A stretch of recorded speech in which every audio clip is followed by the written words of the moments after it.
आज जो मीटिंग मिली जा रही है ये इलेक्शनी मीटिंग है। वार्ड नंबर 2 जो हमारा वार्ड बना है, हमारे वार्ड के अंदर सब समाज के लोग रहते हैं। हम यहाँ से आसिफ साहब जो हम चारों को सेकुलर फ्रंट से उम्मीदवार किए और इस्लाम पार्टी का सिंबल हमें हिस्सा मिला है। यहाँ पर मुसलमान भी रहते हैं, हमारे दलित भाई भी रहते हैं, आदिवासी भाई भी रहते हैं और हमारे बिरादर वतन भाई भी रहते हैं। मैं आप लोगों को सिर्फ इतना बतलाने यहाँ खड़ा हुआ हूँ। आगे मीटिंग में आप लोगों को हम बताएंगे, लेकिन नदी के उस पार जो 6 पैनल बना है, 5 पैनल ऐसा है जहां पर शिवसेना और बीजेपी के बीच में मुकाबला है। ये दोनों वहां पर मुकाबला कर रहे हैं और हमारा वार्ड नंबर 2 जो हमारी बस्ती के टच है, पिछले इलेक्शन में मैं इससे पहले भी आप लोगों को बतला चुका हूं कि हम लोगों ने बहुत मेहनत की, बहुत जद्दोजहद की। हमारे खलील भाई 164 वोट, खलील जुम्मन जो उम्मीदवारी कर रहे थे 164 वोट से गिर रहे थे और बीजेपी के जो उम्मीदवार थी वहां पर तन्हा थी और हम यहाँ पे 3 उम्मीदवार थे।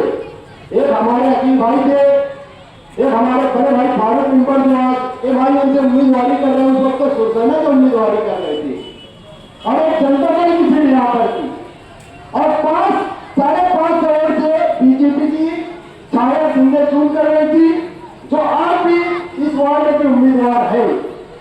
मैं सिर्फ आप लोगों से इतनी गुजारिश कर रहा हूं कि वहां पर सिर्फ 4 उम्मीदवार दिए गए। वहां का जो मंत्री है अपने दबाव से सबका फॉर्म वापस निकलवाकर 4 उम्मीदवार दिए जाए कि वहां की सीट आसानी से निकाल सके। मैं रमजान करने वालों से खास तौर से मेरी मां बहनों से गुजारिश कर रहा हूं कि आप लोग अगर रमजानपुर के अंदर हमारा जो भी इख्तिलाफ होगा, मुझसे, अकील भाई से, जब्बार भाई से, ये करम भाई से आपकी अगर कोई नाराजगी होगी तो तमाम नाराजगियों को बालाए ताक रखकर 15 तारीख को जो होने वाला इलेक्शन है, आप अगर यहाँ से 90% पोलिंग नहीं करें तो उनकी सीट निकल जाएगी और हमारा वार्ड लावारिस हो जाएगा।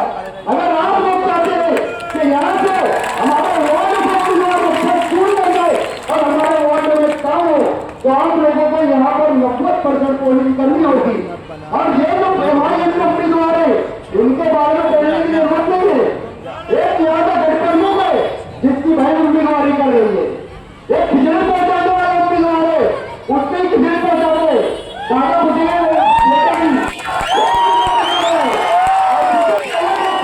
उम्मीदवारी करेंगे हमारे बड़े भाई फारूक शाह, उनकी तरीके हाथ आज वो उम्मीदवारी कर रही है एमआईएम से, लेकिन इनसे हमारा मुकाबला नहीं है।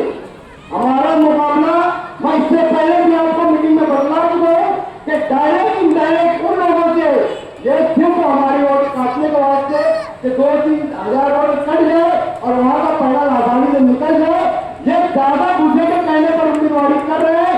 आप इस बात को नोट कर ले, हमारा पैनल इंशाअल्लाह बहुत ढेर लीड से चुन कर जाता, लेकिन कुछ गद्दार हमारी कौन के उम्मीदवारी कर रहे हैं एमआईएम के सिंबल पे। ये कौन के गद्दार है, ये कौन के बहुत बड़ा गद्दार है। मैं ऐलानिया कह रहा हूं कि यहाँ पर हम लोगों को सिर्फ इतनी बात हमारे घरों में हमारी माँ बहनों से बताना है कि रिक्शा निकाल और हमारे गाँव